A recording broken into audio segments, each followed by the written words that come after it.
Library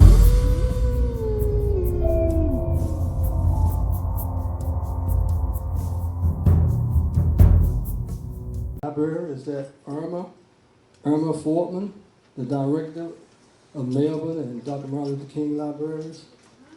All right, Sister Irma.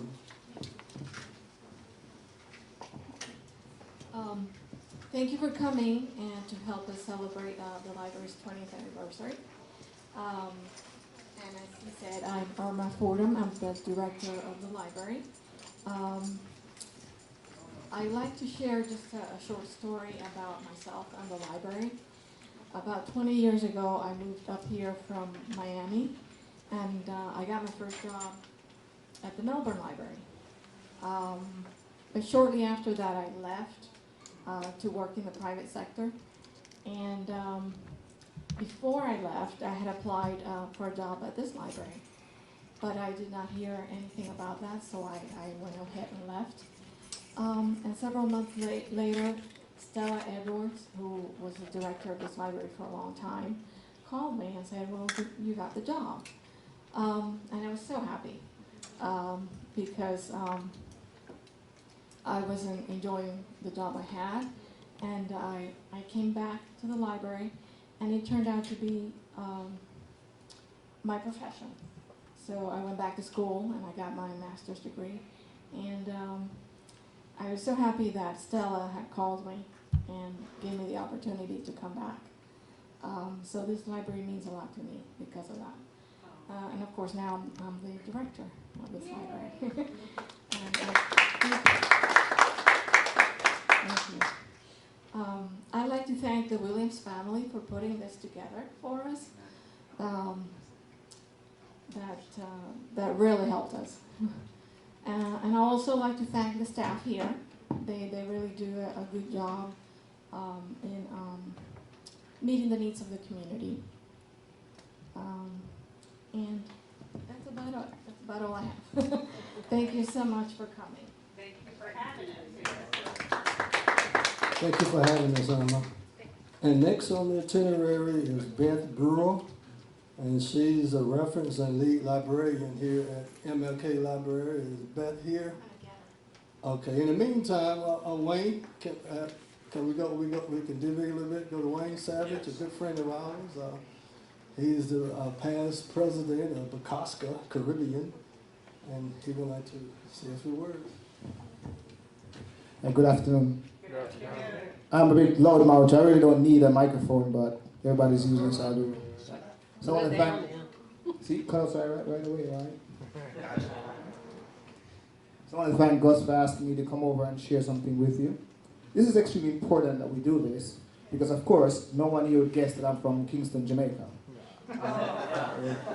St. Kitts over here. That's what I'm talking about right there. So we are walking in the Caribbean here, and St. Kitts is very important. Anybody know the big important person from apart from her? Yes. Apart from her. No, there's another one apart from her. I mean, the key author of the Federalist Papers is from Nevis, which is St. Kitts, and that would be, anybody know who that is?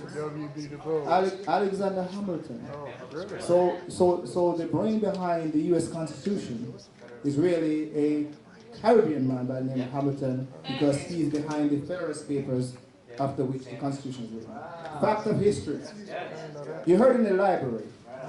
So, but my task here today is not really to get into Caribbean/Black history, which I could do, but it's really to talk about the connection between Dr. Martin Luther King and the Caribbean and its importance. So in 1965, Martin Luther King was invited to Jamaica to do the commencement speech at the University of West Indies.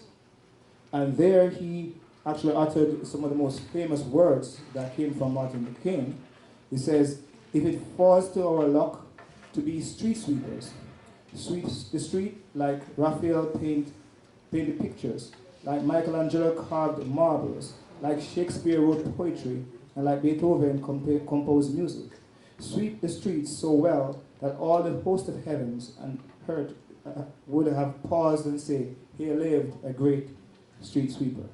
Those words were uttered in Kingston, Jamaica. And what's really important, and this is another fact of history, that most of Dr. King's books were written in Jamaica. So he had a special relationship there's a special relationship between him and Jamaica. And here's one of the key reasons. Now, if you think about the invasion of Dr. King, it goes beyond the survival of black people in America and worldwide. It goes to one key important thing, and is the brotherhood of man. Yeah. Let's think about that.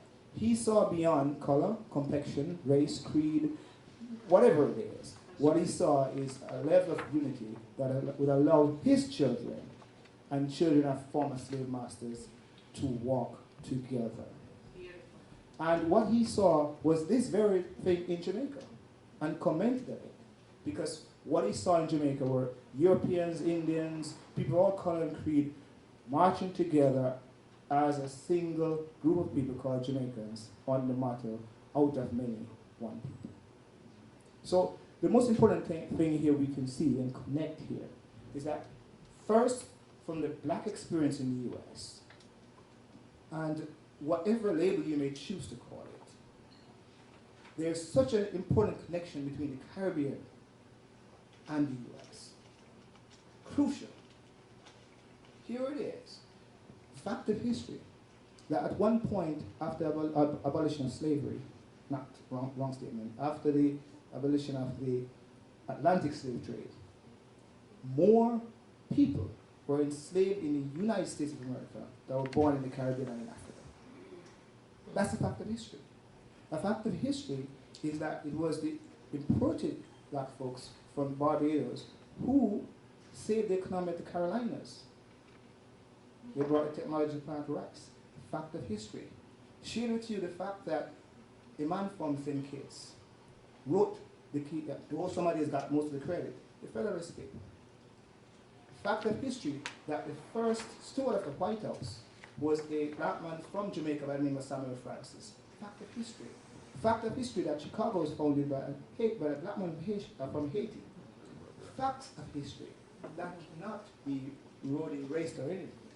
But most importantly, what Martin Luther King found was the connection between people, regardless of where they were from, what the color was, what the educational status was, nothing of that country. In his mind, and that's the America he saw. And he got the idea because of what he saw in the Caribbean. So my point here is that this connection between the Caribbean and the US is so crucial to the existence of this country that we must, in order to continue the legacy of Dr. King's, continue the connection. In this way, what King did, and we remember for him, is marching. So let's think about how we can march together. We can take from the Bible the idea of marching, and the instruction was to march 6 times without a shout. So we can together, regardless of where we're from, what our politics may be, whomever we are, we can join hands together, and we can march around the city 6 times without a shout. We can march against gang violence. We can march for youngsters in the library to erode and erase illiteracy. We can march against poverty. We can march against disunity. We can find commonality in our marching, and we can keep marching 6 times without a shout. And as we march, and we march some more, we join hands together, and we march like the brother said. And then we make one loud noise for freedom, and the 7th time, and the walls will come down. Yes.